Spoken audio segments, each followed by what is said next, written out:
Hello my purple sweetheart, நான் வந்து உங்கள் பர்பிள் பட்டர்ஃப்ளை பேசுகிறேன். ஸோ இன்றைக்கி பார்த்தீங்கன்னா நம்ம ஜிக்கு எஃப்எஃப் வேகன்ஸ் தாண்டா பார்க்க போகிறோம்.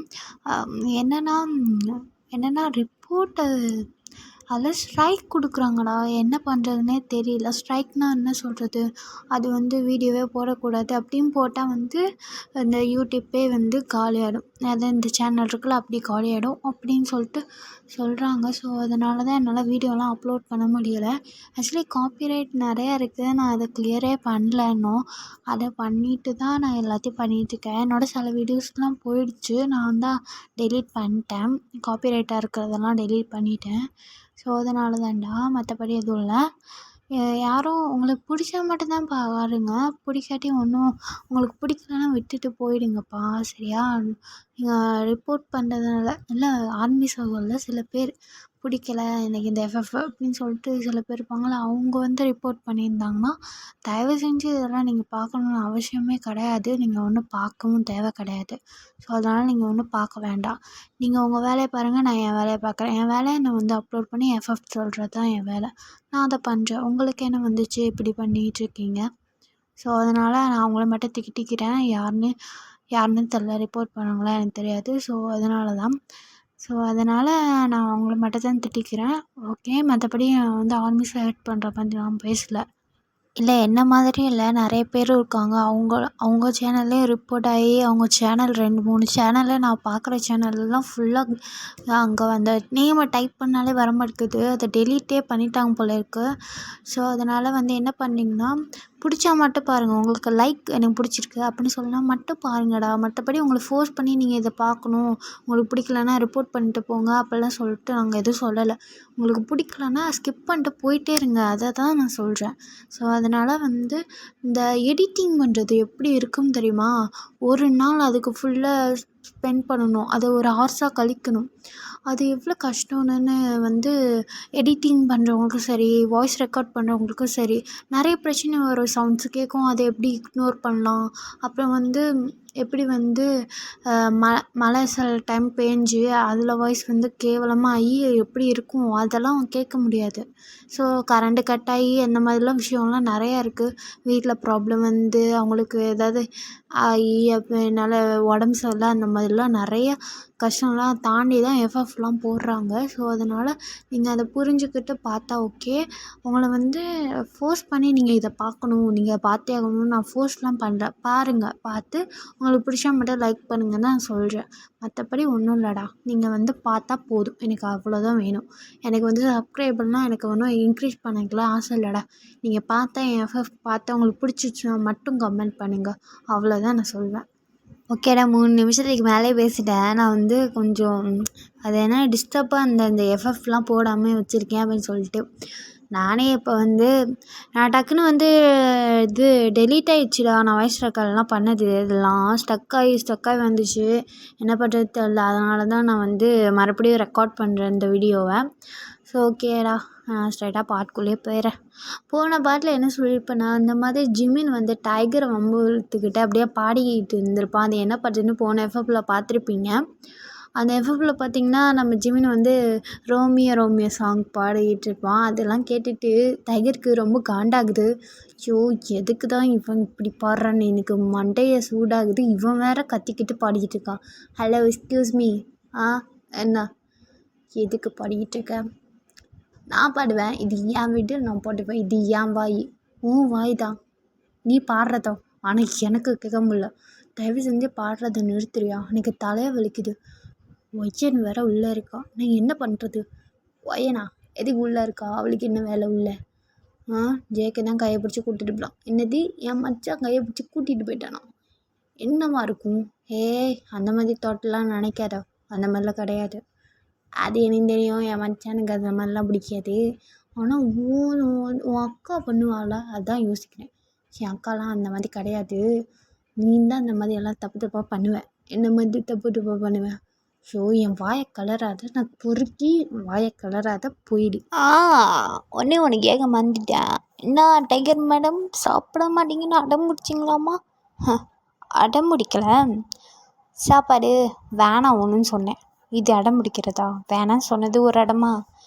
அதுவும் வேணான்னு சொல்கிறது அடம் தானே பண்ணியிருக்க. உன்னைக்கு ஏழலாம் வாய். சரி, நான் சாப்பிட மாட்டேன் சொன்னது யார்? அந்த மேடா? ஆமாம், அந்த மேடு தான் சொன்னா. மேடு சொன்னாங்க. ஆனால் ஒரு மாடுக்கிட்டலாம் சொல்லியிருக்காங்க. அதுவும் குட்டை மாடு வேற. என்னது குட்டையா? என்ன மறுபடியும் குட்டைன்னு சொல்கிறியா? ஆஹா, நான் சொன்னது குட்டை மாடு. உன் பேர் என்ன, கவ்வா என்ன? எப்பாரு, அவ்வளோதான் உனக்கு மரியாதைன்னு சொல்லிட்டு 2 பேரும் க்ளோஸ்அப்பில் வந்து அப்படியே முறைச்சிக்கிட்டு இருக்காங்க. நடுவில் ஒருத்தி குடுகுடுன்னு ஓடுறா. அது வேற யாரும் இல்லை, நீங்கள் தான் குடுகுடுன்னு போயிட்டுருக்கீங்க. அதை பார்த்துட்டு இவ பையனாச்சே, இவ எதுக்கு இப்படி ஓடுறா, என்ன இப்படி ஓடுறா அப்படின்னு சொல்லிட்டு ஜிம்மினும் டைகரும் பார்த்துட்ருக்காங்க. டக்குன்னு டைகர் வந்து என்ன பண்ணுறான்னா அப்படியே ஒய்யன் அப்படின்னு சொல்லிட்டு பின்னாடி போகிறா. அதுக்குள்ளே வந்து ஜிம்மினு கையை பிடிச்சிட்றான். கை பிடிச்சோன்னே எங்கே போகிற அப்படின்னு சொல்லிட்டு கேட்குறான். அங்கே பாரு, அவன் என்ன ஷாக்டாக போயிட்டுருக்கா. ஜேகே வேற அடித்தார். நீ என் கை விடு, நான் போகணும். இரு இரு இரு எதுக்கு இவ்வளோ அவசரம்? அப்படி போய் என்ன பண்ண போகிற? மறுபடியும் என்ன பிரச்சனை தான் கேட்குறா. அதுக்கு பதிலாக ஜேகே கிட்டே கேட்கலாமே. ஆமாம், அதுவும் கரெக்டு தான். உன் வச்சு நான் ஏன் கேட்கணும்? அதெல்லாம் முடியாது அப்படின்னு சொல்லிட்டு டைகர் வந்து அப்படியே போகலான்னு போகும்போது டக்குன்னு வந்து ஜேகே வந்து டைகர் ஜேகே சார் அப்படி ஜிம்மின் மைண்ட் வைஸ் என்னை மட்டும் பொறுக்கி அந்த பொறுக்கி இந்த பொறுக்கின்னு திட்டுறா. ஆனால் ஜேகே கிட்டே இருக்கும் போதெல்லாம் சார் சரின்னு இப்படி அப்படியே இது நம்ம பாஸ் கிட்டே பேசுகிற மாதிரி தான் பேசுகிறா இவ அப்படின்னு சொல்லிட்டு யோசிக்கிறான். எங்கே போகிற அவகிட்ட? அது வந்து அவள் வந்து எதுக்கு இவ்வளோ ஷாக்கோட போயிட்டுருக்கா? அது மட்டும் இல்லாமல் ரூமில் நீங்கள் 2 பேரும் சாத்திக்கும் போது அடித்த சவுண்டு கேட்டுச்சு. என்ன, அவள் ஏதாவது தப்பு பண்ணிட்டாளா?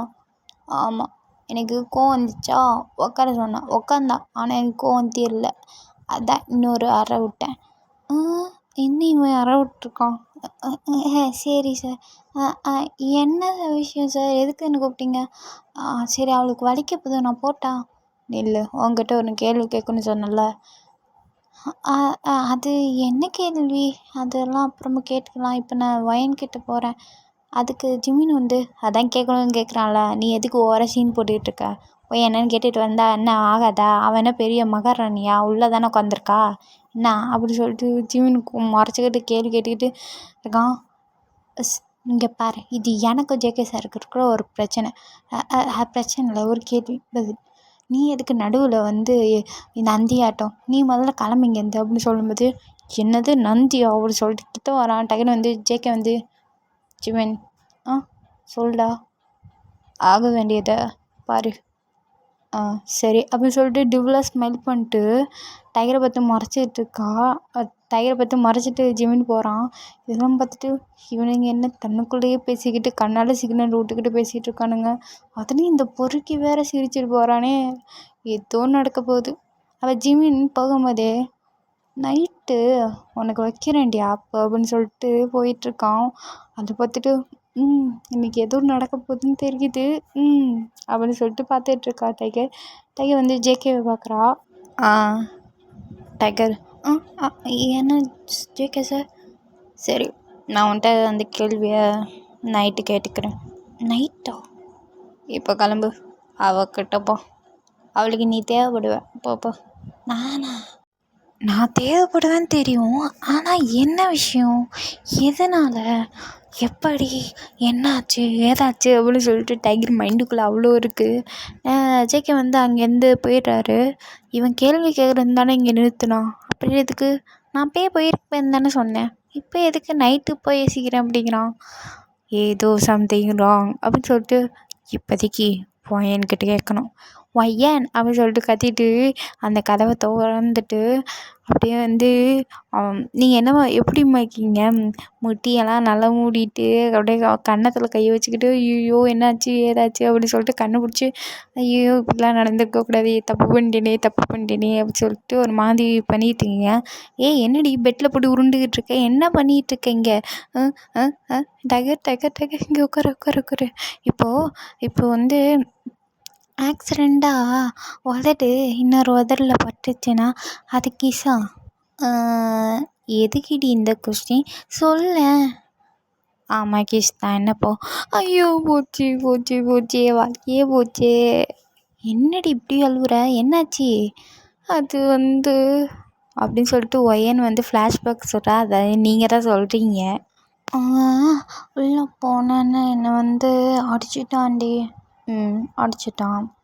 அப்புறம் என்னாச்சுன்னா, ஏய் சொல்கிற கேள்விக்கு மட்டும் பதில் சொல்கிறேன். சொல்லுங்க, எதுக்கு இப்படி அடிச்சிங்க? நான் எந்த தப்பும் வரலையா? அதான் அங்கே அடித்ததுங்க, நான் சமத்தா தானே வந்தேன், இங்கே வந்து அடிச்சிட்டிங்க. பாருங்கள் என் கண் எவ்வளோ ரெட்டாக இருக்குன்னு தெரியுமா? அப்படின்னு சொல்லிட்டு ஒரு மாதிரி பப்பி ஐஸோட வந்து ஒயன் வந்து, அதாவது நீங்கள் தான் பேசிகிட்டு இருக்கீங்க. பேசினோன்னா இந்த ஏதோ பப்பி ஐஸ்ன்னு சொல்லிட்டு கிரிஞ்சு மாரி பண்ணிகிட்டு இருக்கா அப்படின்னு சொல்லிட்டு ஜேகே மைண்ட் வாய்ஸு. இந்த மாதிரி கண்ணை உருட்டி உருட்டி பார்த்து என்னெல்லாம் வந்து மயக்கிட முடியாது. நான் மயக்கிறேண்ணா, அதுக்கு தான் ட்ரை பண்ணுறேன். அப்படி இருந்தால் உன்னை விட்ருவோன்ற ஒரு ட்ரை. அப்போல்லாம் நான் அப்படியெல்லாம் பண்ண மாட்டேன், எனக்கு அந்த மாதிரிலாம் பிடிக்காது. உங்களை போய் நீங்கள் ஒரு கேங்ஸ்டர், உங்களை போய் யாராச்சும் மயக்க ட்ரை பண்ணுவேண்ணா? ஹே என்ன நினச்சி? நான் மாஃபியானால எல்லோரும் என்கிட்ட மயங்க மாட்டாங்க நினைக்கிறியா? பயந்து ஓடிடுவாங்களா? இங்கே பாரு, சொடக்கு போட்டேன்னா போதும், 1000 பொண்ணு இல்லை, லட்ச பொண்கள் கூட என்ன என் காலில் வந்து என்னை கட்டிக்க அப்படின்னு சொல்லிட்டு வந்து கேட்கும். ஏன் 1 டே நைட் கூட ஓகே தான் சொல்லுவாளுங்க. ஐயோ அந்த மாதிரி பொண்ணெல்லாம் நான் கிடையாது. அதெல்லாம் நீங்களாம் உருட்டில் இருக்குது. ஐயோ உங்களுக்கு என்ன கேள்வின்னு சொல்லுங்கள், இந்த மாதிரிலாம் கேள்வி கேட்காதீங்க, எனக்கு ஒரு மாதிரியாக இருக்குது. சரி கேள்வி கேட்குறேன். காய் தெரியுமா? இது காய், அதாவது டைகரோட அண்ணனை பற்றியே கேட்குறான். அவனை தான் இருக்குன்னு நினைக்கிறான். சரி நம்ம அவரை பற்றி சொல்ல வேணாம், வேற மாதிரி சொல்லுவோம். அது அது டைகர் சொல்லியிருக்கான். சொல்லியிருக்காளா? என்ன சொன்னான்? இப்போ டைகர் கூப்பிட்றான். அப்படி டைகர் அப்படின்னு சொல்லிட்டு வரும்போது டக்குன்னு அங்கே தான் ஜிம்மின்னு வந்து பாட்டு பாடிக்கிட்டு இருந்திருப்பான். டக்குன்னு வந்து இல்லை நான் சொல்கிறது கேளுங்க, டைகருக்கு தெரியும், அது தெரியும், ஆனால் வந்து அது யாருன்னு தெரியாது. என்ன சொல்கிற? அது வந்து அது வந்து நான் என்னை கடத்திட்டு நீங்கள் வந்தீங்கல்ல, நாங்கள் 2 பேரும் மாட்டிக்கிட்டோம்ல, அப்போ வந்து டைகர் கூட எஸ்கேப் ஆகிடுச்சின்னு உங்களுக்கு கேள்விப்பட்டுப்பீங்க. ஆமாம் சொன்னான். அது நாங்கள் வந்து நான் மயங்கிட்டேன்னா அப்போ தான் வந்து காரில் காயின்னு ஒருத்தர் வந்து இடித்து பிரச்சனையாகி அப்புறம் வந்து அந்த காய் சார் தான் காப்பாற்றினதா டைகர் சொன்னான். அவ்வளோதான் எனக்கு தெரியும். மற்றபடி நான் மயங்கி தான் இருந்தேன். அது மட்டும் இல்லாமல் இது வாட்டர்னு நினச்சி நான் வந்து ஒயின் அடிச்சிட்டேன். கொஞ்சம் லைட்டாக போதை ஆகிட்டேன் எனக்கு அன்னைக்கு. அப்போது நீ ஜூஸு வாட்டர் நினச்சி நீ வந்து எல்லா சரக்கையும் அடிச்சுட்ருக்க. அது தெரியாமல் நடந்த ஆக்சிடெண்ட். என்னடி ஆக்சிடெண்ட் அப்படின்னு சொல்லிட்டு கிட்ட வரும்போது அந்த அதை தட்டிட்டு கிட்ட வரும்போது அப்படியே வந்து விழுந்திருப்பாங்க. விழும்போது வந்து 2 பேர் லிப்ஸும் பட்டிருக்கும். அதில் தான் அதுக்கப்புறம் ஜேகேக்கு ஒரு மாதிரி ஃபீல் ஆகிட்டு அப்படியே வந்து கிஸ் பண்ண ஆரம்பிச்சிருவான். கிஸ் பண்ணோன்னே ஐயோ என்ன பண்ணுறீங்க என்னை விடுங்க அப்படின்னு சொல்லிட்டு அப்படியே தள்ளி விட்டுட்டு வந்திருப்பா. அதில் நடுவில் தான் ஓடி வந்திருப்பா. அதில் அது ஜிம்மின்னு வந்து கோவமாக வந்து மூஞ்சி கிட்ட கொண்டு வரும்போது அப்படியே நடந்திருக்கும். இதெல்லாம் பார்த்துட்டு அடி பாவி, சின்ன பொண்ணு, ஒன்றுமே தெரியாது, இவெல்லாம் எப்படித்தான் உலகத்தில் இருந்து சமாளிப்பான்னு நினச்சா, நீ ஒரு தில்லாலங்கடி வேலை பார்த்துட்டு வந்திருக்க அப்படின்னு சொல்லிட்டு டைகர் கேட்குறா. நான் ஏதோ வேணுக்கிட்டு பண்ண மாதிரி பேசுகிறேன், அவன் தாண்டி கிஸ் பண்ணான், நான் ஒன்றும் இல்லை, நான் அது கிஸ்ஸுன்னு ஒத்துக்க மாட்டேன், இது ஆக்சிடெண்ட், அதுவும் தெரியாமல் தான் நடந்துச்சு. தெரியாமல் நடந்துச்சு, எப்படி பார்த்தாலும் அது மொதல் கிஸ்ஸு தான். அச்சோ அப்போ நான் என் புருஷனுக்கு வச்சுருந்தது போச்சா அப்படின்னு சொல்லிட்டு அதாவது வந்து ஒயன் அழுகுறா. அதாவது நீங்கள் தான் அழுவுறீங்க, சாரி நான் ஒயனு நீங்கன்னு சொல்லி கன்ஃபியூஸ் பண்ணிக்கிறேன். 2 பேரும் ஒன்று தான், ஆனால் நான் ஒயனே கூப்பிட்றேன். என்னால் உங்களைன்னு சொல்லி என்னால் கூப்பிட முடியலடா, அடிக்கடி தடுமாறுது, நீங்கள் அப்போயே புரிஞ்சுக்கோங்க ஓகே. எஃப்எஃப்குள்ளே போகலாம் அப்படின்னு சொல்லிட்டு பேசிகிட்டு இருக்கும்போது, சரி விடு, நடந்தது நடந்து போச்சு, எல்லாம் தலை விதி அப்படி சொல்லிட்டு பேசிகிட்டு இருக்காங்க.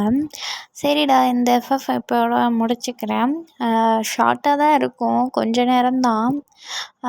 நெக்ஸ்ட் எஃப்எஃப் சீக்கிரம் சூன் போட்டுறேன். அடுத்தும் இந்த எஃப்எஃப் தான் வரும். ஓகேடா, தேங்க்யூ, பாய், லவ் யூ.